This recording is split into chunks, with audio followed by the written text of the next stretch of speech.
Hello and welcome to the Story Behind the Stories, your weekly look at the pages of the Neepawa Banner Press. Thank you very much for taking a little bit of your time each and every week and spending it here with us on NACTV. I'm Eoin Devereux, news reporter with the Banner Press, welcoming you to the show, joined this week by Casper Wehrhahn. Casper, good to have you back. Good to be here, and good to be indoors right now. It's warmed up a little bit today, but the weather outside is still pretty nasty. That's right, we are recording this right now in the middle of that Colorado low that's supposed to be passing through our region. It hasn't been so bad so far, but you can tell, as the hours progress, it's going to get a little more interesting. And hopefully by the time you see this show, maybe it's passed you by. And heck, by the time you see this show, maybe it's melted, who knows. But that's the way that it is in a Manitoba spring. That's just the reality of it sometimes. Now let's get into the paper proper right now and talk about some of the items we have to discuss on this week's edition of the Story Behind the Stories. Obviously, very much starting on the front page, always makes sense. Once again, a thanks to Jody Baker Photography, for sharing with us a recent picture that she was able to get of the Aurora Borealis in the RM of Rosedale. I thought, Casper, it really came out quite nice. I mean, sometimes with print, you're a little iffy about whether it's going to work or not, but this one I thought came out really, really well. Yeah, especially with darker or nighttime shots. We get pretty uncertain with how it's going to print because, darker things have a harder time coming across well in print. But yeah, it turned out really well, not just on, standard paper version that we use for the show here, but the actual newsprint version as well. So very thankful to have had that shot come through so well, because it really is just an incredible photo that Jody was able to get here. That's right, and if you're interested, we don't usually do these types of things, but we're appreciative for Jody for helping us out with that. These types of artwork can be purchased Harris Pharmacy, Arts Forward, and Neepawa Home Hardware, as well as a few other areas in and around the area. You can check that out. You can find that information on the front page of this week's edition of the Banner Press. And again, the reason that we've used Jody's picture, we used one as well for our front page a couple weeks ago. One reason is they're very good, very visually engaging. And another one is this week's list of stories, although important for the people of Neepawa, not visually interesting in all that sense. We've got a story about High Life, we've got a story about the town budget, we've got a story about Neepawa and Gladstone Co-op. And though they are important and relevant stories that hit you at home, really there's no pop and pizzazz. And that's what the big thing about modern papers. Casper, this is sort of the last 20 years is sort of newspapers have to have that visual go. Because when I was growing up, there were a lot more words on the front of a newspaper. The words mattered more than the visuals, and I can understand why they changed that a little bit. You've got to be able to grab somebody in that instant that they see you. But, what would your opinion be if we'd just gone with 100% words on the front page? Oh, man. As a young person who gathers information differently from a person of my generation, what would that say to you? Well, that's a very interesting question, because working here in the archives, my first thought would be like, this is a lot like 1898. Okay, I'm not that old, all right? I haven't read those editions when they first came out, all right? Yeah, that is a lot of what you see back in those early years. It's all text all the way through, save for, of course, the ads that they have. And then later years, they started doing photos on the front page and all that. But it would be quite the change for sure. Definitely in these days, you're used to sort of something that's visually grabbing on the front page of a newspaper or other media too, books, whichever. So it'd be quite the change. It would stand out for sure against other papers, because it would probably be the only one that is doing that. Yeah, nowadays. So maybe you would still have that visual interest, just like, what the heck are they doing here? But yeah. You bring up a very interesting point when you talk about that. A little bit of a newspaper education for you right now. A size of a paper that we do is what's called a tabloid. It's just the size of it. It's about a 2 by 3 by type thing. That's what they call a tabloid. The longer papers, a good example is the Brandon Sun or the Winnipeg Free Press. It's called a broadsheet because it's much longer than a tabloid or anything like that. And the reason they're called tabloids is because these are the size of paper that, and my mom used to get these all the time, is the tabloids of the National Enquirer, Star Magazine, the Globe. That's the size of papers that they always had, and they always had that big, bright visual component to it. Their front pages always looked very interesting, where you'd have the celebrity caught in a scandal and that not so flattering picture of them as they're walking out of a restaurant or something like that. And it's just, maybe unfortunately or maybe fortunately, depending on your opinion on it, a lot of quote-unquote conventional papers, traditional papers, decided to follow that same sort of mandate, that same sort of structure. And that's just the way it is now as a reality. Most tabloids, most weekly papers in and around Manitoba are a tabloid style. You'll see the big flashy picture on it. Winnipeg Sun's another good example of that. They'll always try and have that big flashy picture. Meanwhile, broadsheets like the Free Press and like the Brandon Sun will still have a lot of words on their front page. They'll still have pictures on there and try and give a dynamic sort of view of their product. But there'll be a lot more words on it. It's just those little behind the scenes things of putting together a paper that maybe you don't think of on a regular basis because you don't need to. So, just sharing a little bit of the quote-unquote magic of the newspaper, if there is such a thing. But as for the actual words on the front page, this is a story that was brought in by Ken Waddell, owner, operator, publisher for the Neepawa Banner Press, talking about high life. But fortunately, but again, there's always that domino effect. There's always that trickle down that could impact us locally. High Life is planning to sell one of its processing plants. It's a processing plant in the United States. It's in Minnesota.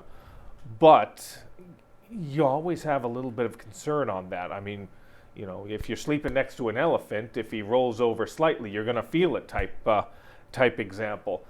If High Life is shutting down or selling off something just over the border, when is that ripple effect going to hit Neepawa? Well, Ken did an investigation and he searched out some answers and he went right to the source, the CEO for High Life, saying, hey, what's going on with this? And they said point blank, U.S. operations are different from Canadian operations. So it's a fortunate thing that Neepawa, according to them, will not feel in any way, shape, or form any of the residuals of what's happening to the processing plant in Minnesota. Now that's comforting for me to a degree, Casper, but you never know, especially in this economy. Something like that would hit Neepawa really hard. Yeah, it's hard to say really what would happen. Of course, it's unfortunate for everyone involved down in Minnesota that this is going on. And it's good to hear that the plans for Neepawa is just, it's going to continue operating as it has been. But yeah, we talked about this a bit before the show, and we really have gotten a lot of growth, a lot of immigration through High Life that has fueled Neepawa's population. So it's hard to predict how, if it did come to anything really severely impacting us here in Neepawa, just how things would play out from that. Yeah, I could share a little bit of my experience on that. For those of you who maybe watch on a consistent, regular basis, I was raised in the city of Thompson, way up north in Manitoba. And Thompson is a mining town. My family moved there from Ireland for an opportunity that they weren't going to be able to get in the homeland. And there were jobs. It was prosperous. That was a community that was thriving in the late 70s and into the early to mid 80s, even into the late 80s. It was really thriving. It was 17, 18, 19. I think it almost topped out just over 19,000 people were living in that city. And at the time, it was the third biggest city in Manitoba. But things change. Things start to ebb and flow. And the nickel industry for mining into the 90s, into the new millennium, started to take a downward turn. And the population of Thompson followed suit. I think it's only down to about 13,000 people right now. Maybe actually under 13, maybe even 12 Oh, wow. from that last one. And it was just, it all had to do with, when the highs are high, that's fantastic. But when the reality hits of inflation, of supply and demand, it can affect a community huge. And I would hate to see that, honestly, impact Neepawa, because 6,000, maybe just over 6,000 people live in this community right now. We've had an influx of new arrivals, wonderful individuals that have come in to work for High Life. But if High Life were to shut down tomorrow, what happens to the town of Neepawa? I don't think Neepawa has and don't take this the wrong way. Neepawa doesn't have the backbone that Thompson had to be able to survive a hiccup like that. So I'd be very worried about what would happen to the town of Neepawa should High Life do what's happening in the community of Windham, Minnesota right now. But this is all speculation. Let me very, very strictly say everything I've said in the last few minutes is just speculation on my part. It's not news per se. This is why it's the story behind the story.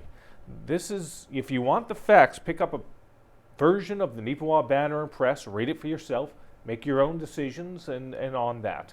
I'm just spitballing here, as it were, right now. So Yeah, throwing out some what ifs and pondering them and oh yeah, all that other stuff. Yeah, from my past experiences as a young man watching that happen, that's part of the reason as well. I got the heck out of Thompson as well, to southern Manitoba, where there are more vast and varied opportunities. And so if you want to find out a little bit more, Ken Waddell's story is right on the front page of this week's edition of the Banner and Press.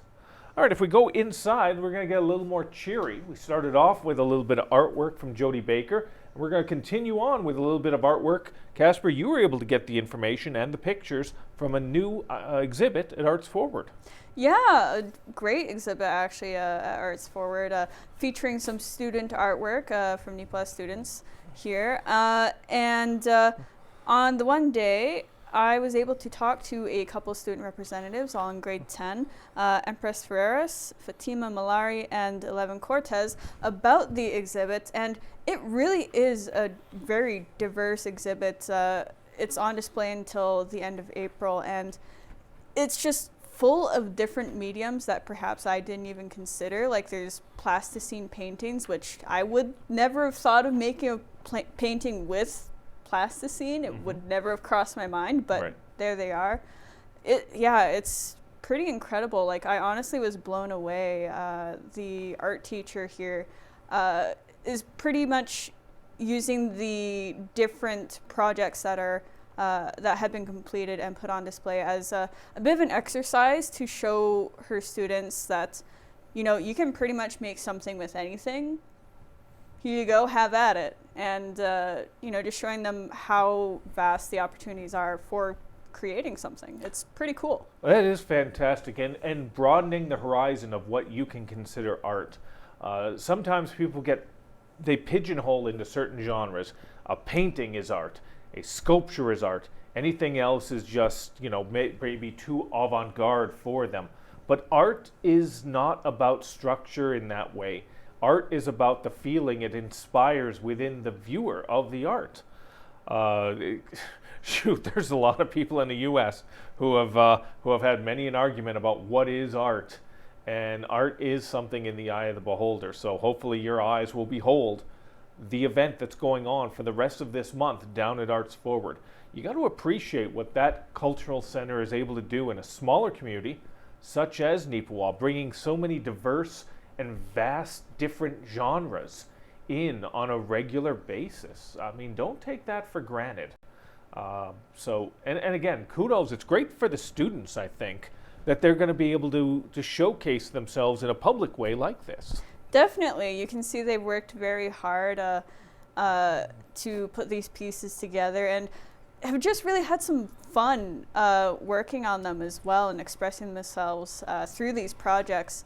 I honestly don't have the words for it. It's you definitely got to check it out yourself. Like, it's got dioramas and repurposed books that have been turned into sculptures. They otherwise would have been thrown out or what have you. Textbooks that didn't have any more use.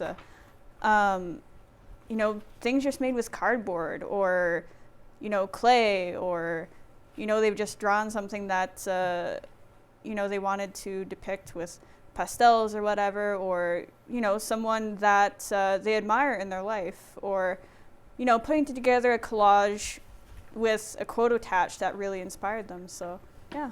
That's right. We do have some pictures of the exhibit. You can find it on page 2 and page 12, I believe, off the top of my head. So if you're not able to get down there yourself, check it out within the pages of the Banner Press. But if you can, I definitely suggest you do. All right, let's get more into the numbers of a community right now. It's that time of year for the town of Neepawa. They have to do their budget deliberations. They have to figure out their financial plan for the year 2023, and they have unveiled it most recently during their council meeting. So it occurred on the 18th, if I remember correctly. Just before their regular council meeting, they went through the budget deliberations. Hopefully you were able to see a version of that right here on the NAC TV. If not, you can go through the numbers in the Banner and Press. I'm not going to bore you too much with it. That's the difficult thing from time to time. These types of stories are very important. They're stories that you need to pay attention to if you're a property owner, if you're a homeowner, or even if you're just a resident of the community. This is something you should pay attention to. But it can get a little boring going through the numbers. 9, 12, 33, 8. You're just sort of like, oh God, get to the point type thing. And I can understand that. That's why we try and sort of break down the most important elements of it for you. There's so much more that we could have put into this story, but sometimes you can get drowned by the information in a news story, if that makes any sense to you. So you've got to sort of find that fine balance of educating and informing, but not boring the heck out of you as well. So this, I'll break it down for you right now. Spending is up just due to inflation. That's the inflationary reality of operating a community. So it's going to be a 1.5% increase in property tax levy this year. That's comparable to last year. Last year it was 1.57, so it's a little less. It's one of those things. The year before it wasn't anything at all, but that's because we were in the middle of COVID-19 at the time. They didn't want to put any additional stresses on people. That's just the way it went. So this year, that's the way it's going to be. In terms of spending, there's a breakdown of where all the money's going. Big part of it. This is something that stuck out for me, and I'll probably be elaborating on it in next week's edition of the Banner and Press. A big part of it is roads/transportation services. That amount his spending has really gone up this time, almost 85% comparatively to last year. A big part of that is going towards the new road and whatnot, roads, plural, for the health center. That's got to be put in place, and that's the responsibility of the community proper. So that's where a lot of it's going. Now you're probably asking yourself as well, what about all the roads that already exist? What about all those potholes and whatnot that already exist in and around the roads that we already have? I wish I had fabulous news for you, but they're going to do the best they can with what they have. But in order to make it what it needs to be, they'd have to raise the taxes. So you've got to find that fine balance. You either raise the taxes and you have perfect roads, or you keep them at a manageable increase. And some of the roads get looked after, but not all of them maybe get looked after the way you want to. I don't want to hear it, quite honestly. There's been one or two roads I've been on where I've been driving and then all of a sudden I've been sideways almost because I fell into a pothole. But I also don't want to pay a whole heck of a lot extra in property taxes. So that's one of those things, fine balance, Casper, when it comes to, like, you can't please everyone, I think is what I'm coming down to when it comes to taxes. Yeah, for sure. And like, yeah, you need good roads, but like you said, it comes with a cost. So it's tough to balance that out and keep both of them in sort of an amicable place, I suppose. That's right. Now, if you want to know the actual numbers, when it comes to what the actual cost increase is going to be for you as a ratepayer, as a property owner in Neepawa, they do it per 300,000. So it's going to be an additional $44.55 in taxes per 300,000. I always wondered why they do it that way. I guess maybe it's the average cost of a home or something is why they do it. But I always thought, why not do it by per 100,000? It's a simpler way to do it for most people, and they can do the math themselves. If their house costs 500,000, 600,000, they can do the math themselves. So in here, that averages out to $14.85 per 100,000. So you're not going to be able to get one Big Mac meal supersized this year. You know, you're going to have to cut down on one of those this year.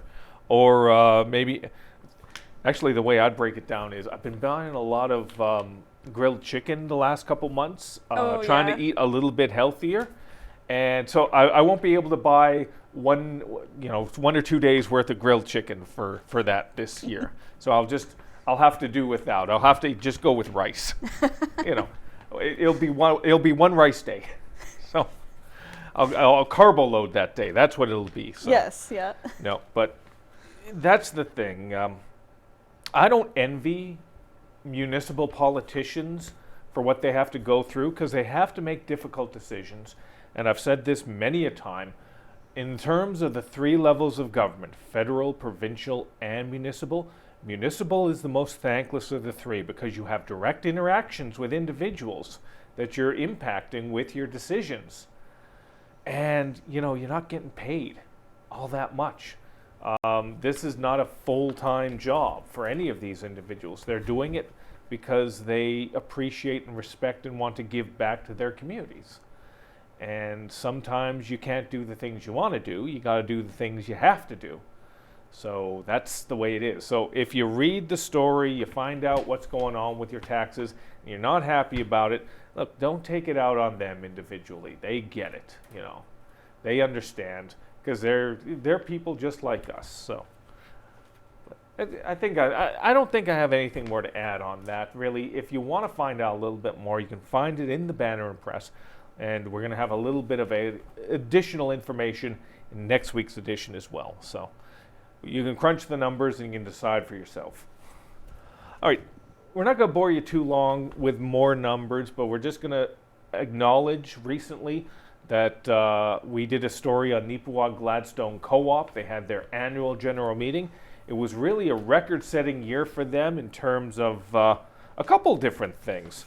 It was a historic number for them this year in terms of sales, but it was also a historic year in terms of purchasing products that they had to bring in. They spent more for goods sold than they have in their history.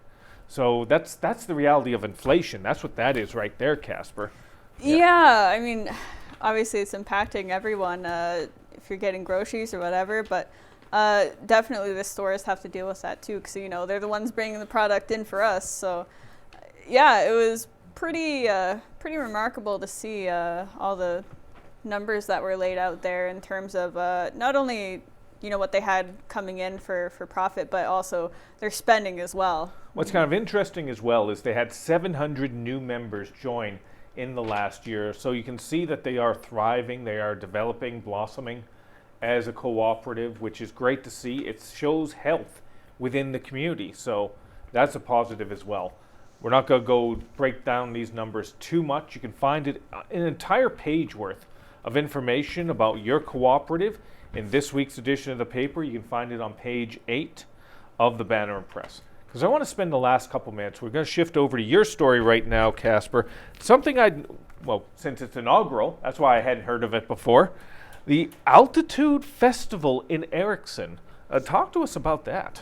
Yeah, so the first thing you're probably wondering when you hear the words Altitude Festival is what the heck is an Altitude Festival? Well, it's a festival that's just starting up in Erickson and is actually going to be happening next weekend, I believe it was, April 29th. So that'd be the Saturday. Weather permitting. Yeah, weather permitting, I guess. And it got its name from, well, the elevation of the community.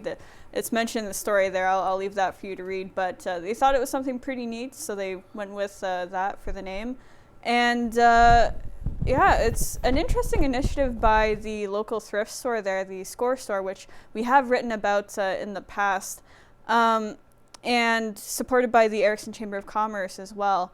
And basically its focus is to just bring in speakers who are experienced in different areas of agriculture, whether it's beekeeping or, a small farm running, what have you, to just come in and share their experience with people who attend the events, so that, if they're interested in possibly moving to a rural location, or if they're already in a rural location and want to get into something like beekeeping or a different sort of profession there, they can hear from someone who already has that experience, or, just to learn a bit more about how these things work. So I think that would be a very interesting event. There's going to be a few different speakers, a tour of a local farm operation as well, an activity for some kids. There's, I believe, an introduction to gardening, and some music for the evening too.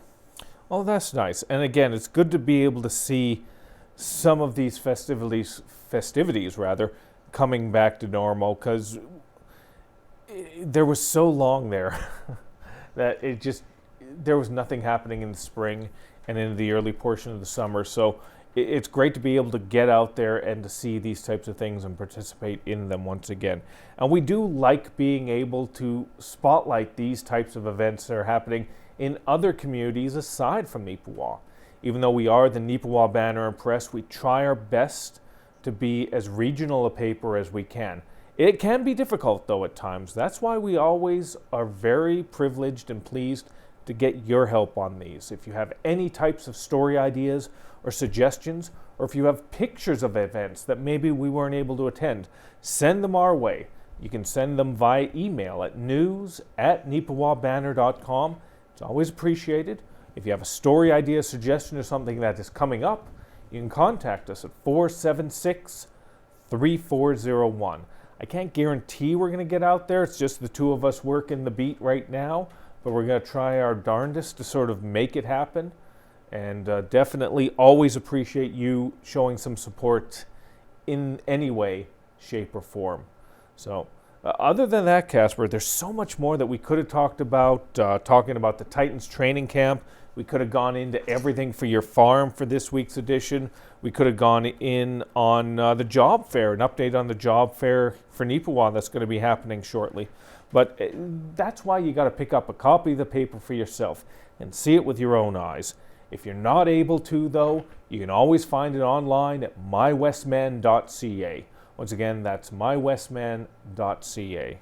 So I think that's pretty much it, unless there's anything else you want to throw out there, Casper? No, I think that well covers it, other than I hope the first Altitude Festival goes well. Oh, most definitely. And hopefully the snow will be gone by then as well, just to make the fun and festivities all that more fun and festive. So once again, thank you very much. We always appreciate you sort of tuning in and watching us right here on NAC TV, Neepawa's hometown community station.